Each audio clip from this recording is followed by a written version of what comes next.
Est-ce que Bali Bagayoko, voilà, qualifié d'Obama français, est-ce que Jean-Luc Mélenchon doit lui céder la place? En tout cas, c'est un coup magistral de la France insoumise. Jean-Luc Mélenchon a compris quelque chose. Il faut une incarnation au mythe politique mobilisateur. Par exemple, pour le palestinisme, vous avez Rima Hassan. Pour le mythe antifasciste, vous avez Monsieur Raphaël Arnaud, qui a été d'ailleurs protégé par l'ensemble de la France insoumise.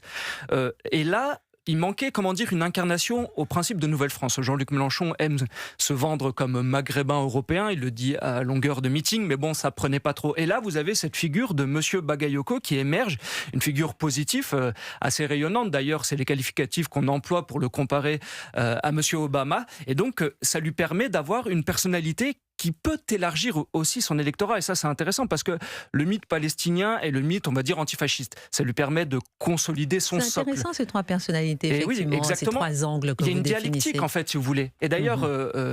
Mais Jean-Luc Mélenchon, il peut être le patron de tous les trois, de ces trois angles. Dirige tout. Voilà, de Raphaël Arnaud, l'angle antifasciste, à la fois Rima Hassan, l'angle palestinien, et la Nouvelle-France. Exactement. Mais est-ce que Bali Bagayoko, lui, peut justement prendre la place de Jean-Luc Mélenchon? Disons qu'il faut faire plutôt analyser les dynamiques historiques. On l'a vu avec ce remplacement, vous savez, dans l'ancienne ceinture rouge, on va dire, des mairies communistes ou socialistes, avec l'arrivée de ces, de ces maires France insoumises, racisés, comme ils aiment le dire. On a vu qu'il se passait quelque chose. Il y avait une bascule historique sans précédent.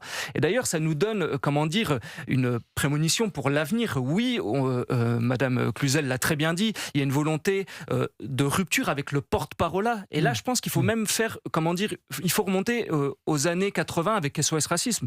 SOS Racisme, vous avez par exemple toute une partie des intellectuels indigénistes comme Madame Ouria Boutelja qui ont critiqué ce paternalisme d'une ancienne gauche plutôt blanche, universaliste, bourgeoise qui utilisait comme faire-valoir les minorités. Qui s'est fait huer exactement lors du rassemblement de Bali Bagayoko ce week-end à Saint-Denis.